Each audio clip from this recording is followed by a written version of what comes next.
Sam Seder, Emma Vigeland on the Majority Report. Joining us now, Mike Elk, founder of the Payday Report. Full disclosure, I am what do you call it, a member or supporter of the Payday Report? You're a paid subscriber. I'm a paid subscriber of the Payday Report. I have been for quite a while. It's great.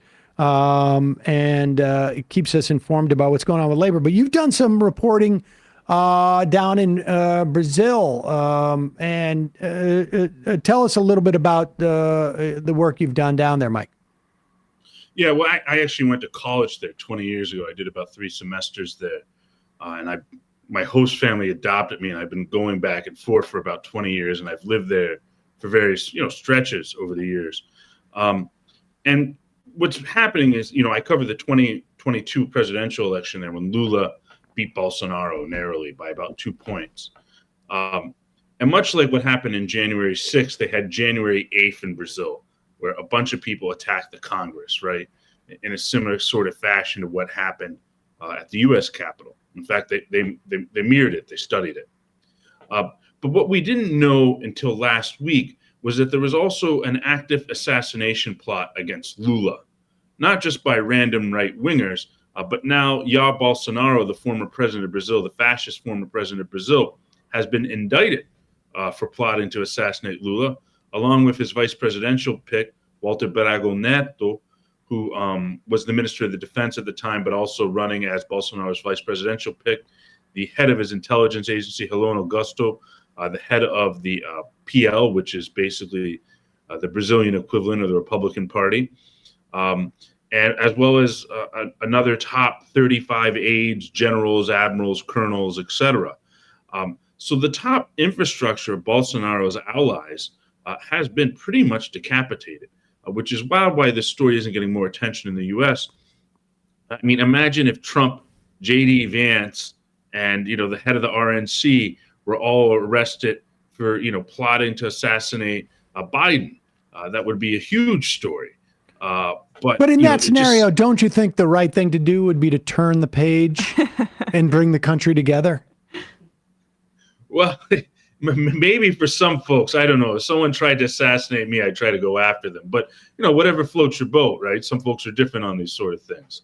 But, what's really interesting here is that it wasn't the Lula administration that ordered the investigation into this crackdown.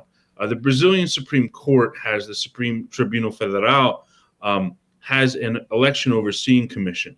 And the head of it is a guy by the name of Alexandre Guimarães, who's a Brazilian Supreme Court justice. Now, he was appointed by Michael Timor back in 2017. Timor was actually a center-right candidate who was put in by the Congress after they illegally impeached Dilma, who was the protege of Lula.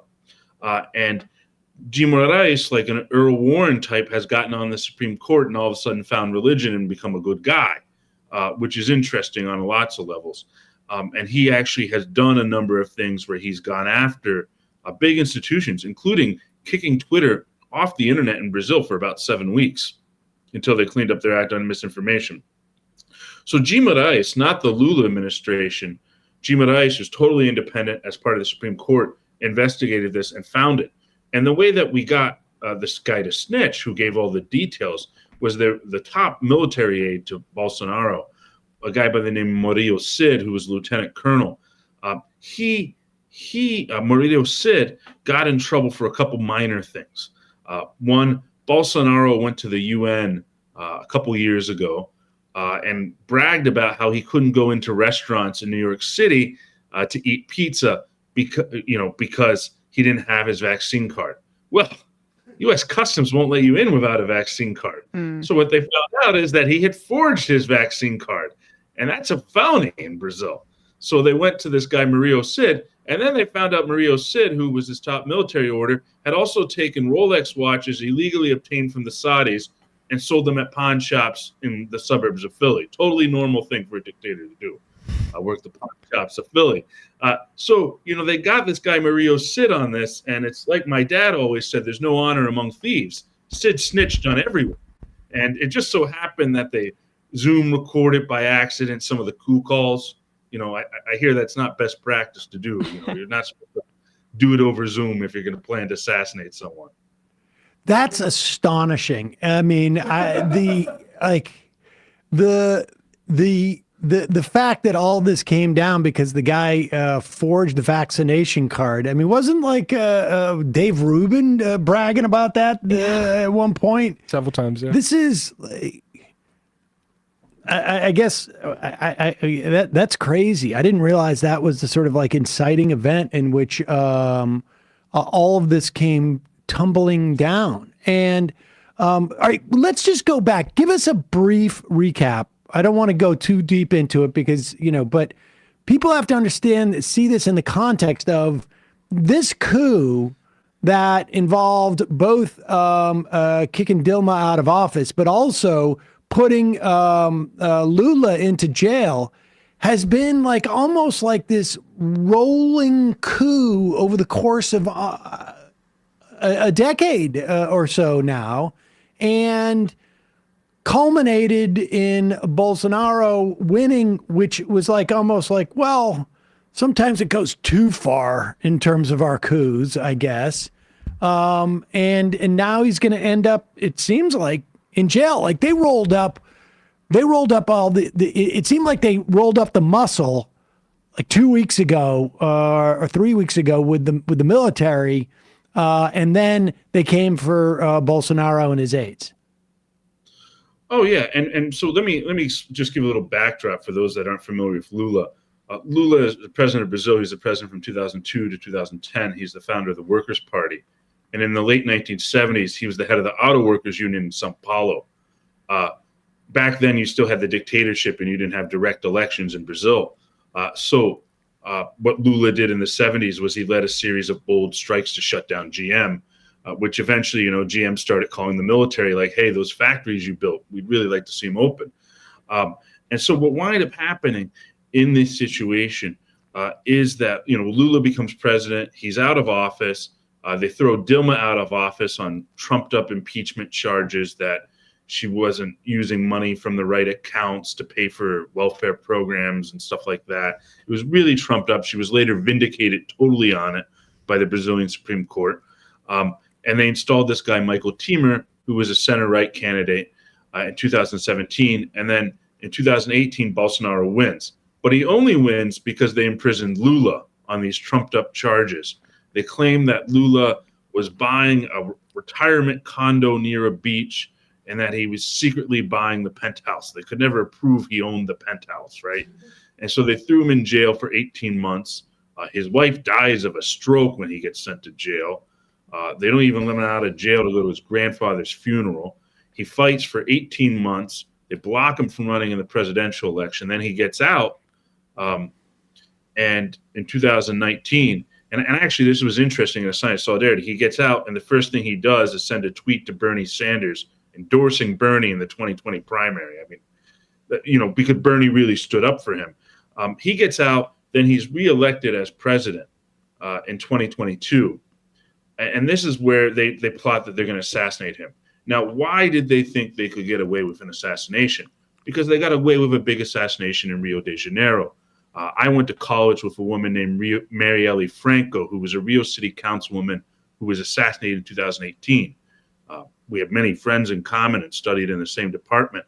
And Marielle was machine gunned in the streets. She was in charge of investigating police violence in Brazil. To put police violence in perspective, in 2018, the year Marielle Franco was killed, there were 1,200 people killed by police in all the United States, country of over 300 million, 1,200. In Rio de Janeiro in 2018, there were 1,600 people killed by the police in a city of 9 million. And she was in charge of investigating it. And so for about 5 years, there was this huge fight because the connections between Bolsonaro's people and the gunmen were surreal. They lived in the same apartment complex. Their children had dated. They were known to socialize. One time, the gunman had his leg blown off in some crazy drug deal, and Bolsonaro got him a free prosthetic leg. So the connections there were quite deep. And what we're seeing now, it took 5 years of protests in the streets around Marielle Franco's case to figure out, to get justice. And it only happened when Lula came in and got the Brazilian FBI to look into it. to get justice.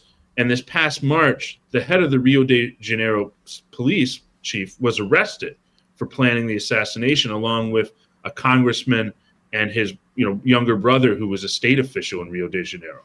So they got away with that for 5 or 6 years. And now we know that the police chief who plotted the assassination of Marielle Franco was appointed the day before the assassination by Braga Neto, who was Bolsonaro's vice presidential pick. Wow. Who, it just turns out, they also plotted how to assassinate Lula at his house. Small world, right?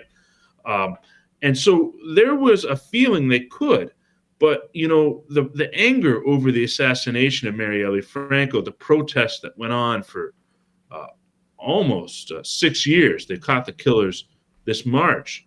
Those protests that went on really created a sense that they weren't going to let these killers hide. They weren't going to let them get away with the assassination of Marielle Franco, and they were going to look deeper into this. And part of it that I think got them in trouble is that they tried multiple times to assassinate the Supreme Court justice who was investigating. Alexandre Guimarães, who's nicknamed in Brazil Xandão because he's a pretty tough character. And, basically the right wing of the Brazilian right has been decapitated by this move if they go to jail. And you look at what Merrick Garland did in retrospect, it's quite glaring, It's stunning. I mean, I guess, on some level, that's the benefit of having a judiciary that has some investigative abilities, because it's less, I guess, politicized on some level, which is, again, I want to make it clear, not to in any way apologize for Merrick Garland's complete ineptness, or I don't even know if ineptness is the right word. I mean, just complete disinterest in actually pursuing the one thing that apparently was, supposedly one of the most important things to us, right? The protection of our democratic institutions. It's a fascinating story, Mike, and we will link in the podcast to not only the Payday Report, which I would encourage everybody to read. It's going to be interesting to see what happens on the union front now with what ultimately could be a much more hostile environment for unions coming off of the last fiscal year, where the number of union petitions to start with something like 3,200, maybe it was, like the highest in 50 years, and double from where it was in 2021. But I don't know. It'll be interesting to see what happens with that. And I will be reading the Payday Report often to find out what's happening in that regard. We'll also link to late Michael Brooks' interview with Lula, which took place shortly after Lula was out of prison. So we'll check that out. But Mike Elk, thank you so much. Really appreciate it. Fascinating story. Thanks for having on, and hope folks go to paydayreport.com and sign up. Hey, folks, don't forget to hit the subscribe button and check out our daily show. We do it every day at 12 p.m. Eastern for about 2.5 hours. We even take phone calls. You should check that out.